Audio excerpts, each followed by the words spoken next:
قرآن مجید کی تلاوت، ترجمہ، تفسیر، حدیث، نعتیں، تجوید، گرامر کے لیے اس چینل کو سبسکرائب کریں، ویڈیو کو شیئر کریں اور لائک۔ نحمدہ و نصلی علی رسولہ الکریم، اما بعد، فاعوذ باللہ من الشیطان الرجیم، بسم اللہ الرحمن الرحیم۔ آج کی تقریر کا عنوان ہے حضرت طلحہ رضی اللہ عنہ، پیدائش اور نسب۔ حضرت طلحہ رضی اللہ عنہ ہجرت نبوی صلی اللہ علیہ وآلہ وسلم سے 24 سال پہلے مکہ شریف میں خاندان قریش میں آپ کی پیدائش مکہ کے سردار عبید اللہ کے ہاں جناب صعبہ کے بطن سے ہوئی۔ آپ کا نام ابو طلحہ رضی اللہ عنہ رکھا، مگر دربار نبوت سے آپ کو جواد و فیاض اور خیر کے القاب عطا ہوئے تھے۔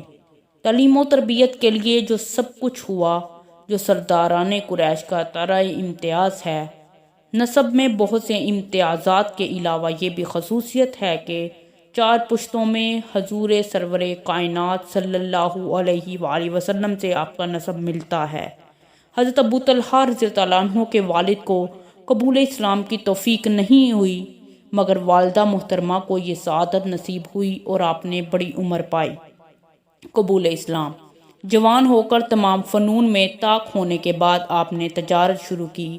آفتاب نبوت کے طلوع ہونے سے پہلے جب آپ اپنے تجارتی کاروبار کے سلسلہ میں بصرہ تشریف لے گئے تو وہاں کے لاٹ پادری کو جب یہ معلوم ہوا کہ ابو طلحہ رضی اللہ عنہ مکہ کے رہنے والے ہیں تو اس نے اپنے پاس بلا کر دریافت کیا، کیا مکہ میں احمد نبی پیدا ہوئے ہیں؟ آپ نے حیرت سے لاٹ پادری سے دریافت کیا کہ کون احمد؟ لاٹ پادری نے جواب دیا کہ احمد بن عبداللہ بن عبد المطلب جو نبی آخر الزماں ہیں اور ان کی نبوت کا یہی زمانہ ہے، اور ان کی پہچان یہ ہے کہ وہ حرم مکہ میں نبی ہوں گے اور کھجوروں والے ملک مدینہ کی طرف ہجرت کریں گے۔ چونکہ اس وقت تک حضرت محمد صلی اللہ علیہ وآلہ وسلم نے نبوت کا دعویٰ نہیں کیا تھا، اس لیے طلحہ رضی اللہ عنہ کوئی جواب نہ دے سکے، مگر آپ پر یہ اثر ہوا کہ فوراً آپ مکہ کے لیے روانہ ہو گئے۔ مکہ معظمہ میں آ کر دریافت فرمایا کہ میری عدم موجودگی میں مکہ میں کوئی نئی بات تو نہیں ہوئی؟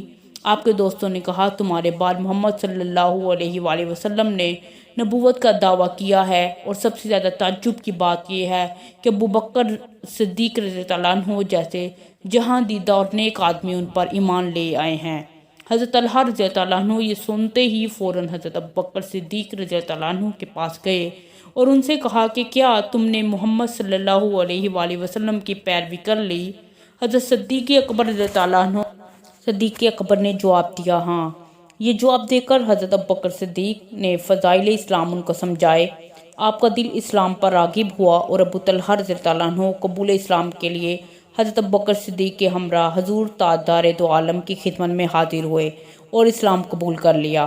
مسلمان ہونے کے اعلان ہوتے ہی آپ کو ان تمام تکالیف کو برداشت کرنا پڑا جو مکہ کے کافر مسلمان کو دیا کرتے تھے، جن میں ایک خصوصیت یہ تھی کہ قریش کا ایک بدبخت سردار نوفل بن خلید حضرت ابوبکر رضی اللہ عنہ اور حضرت طلحہ رضی اللہ عنہ کو ایک ہی رسی میں جکڑ کر باندھ کر مارتا اور قبول اسلام کے انکار کے لیے کہتا، تجدید جرم عشق سے بے صرفہ محتسب بڑھتا ہے اور ذوق گناہ یا سزا کے بعد خاندان کا کوئی بزرگ مدد کو نہ آتا، لیکن آپ کو گرم ریت پر لٹایا جاتا، گرم پتھروں کے نیچے دبایا جاتا، نہایت درندگی سے پیٹا جاتا، قتل کی دھمکیاں دی جاتی، مگر آپ کی زبان سے اللہ رب العالمین کی بادشاہیت کے اعلان کے علاوہ دوسرا کلمہ نہ نکلتا۔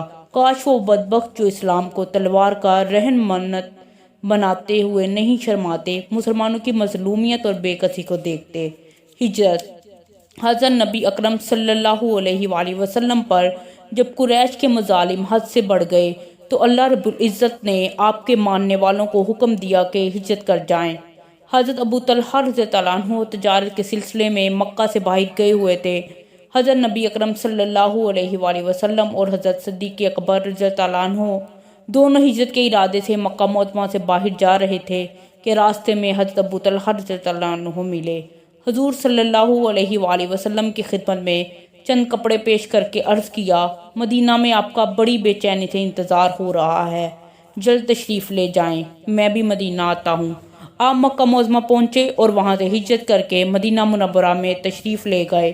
مکہ میں آپ کا بھائی چارہ حضور اکرم صلی اللہ علیہ وآلہ وسلم نے حضرت زبیر رضی اللہ عنہ کے ساتھ کرایا، جس کا آپ نے زندگی کے آخری سان تک خیال رکھا، اور مدینہ میں آپ نے حضرت ابی بن کعب سے مواخات کرائی، غزوات میں شرکت۔ مدینہ منورہ میں آباد ہونے کے بعد بھی کفار قریش نے مسلمانوں کو پیچھا نہ چھوڑا اور مدینہ پر حملہ آور ہوئے تاکہ خدا کا نام لینے والی جماعت کو نیست و نابود کر دیں، لیکن خداوند رب العزت کو منظور تھا کہ اسلام ترقی کرے، دنیا کا آخری پیغام عرب سے عجم تک، مشرق سے مغرب تک پھیلے۔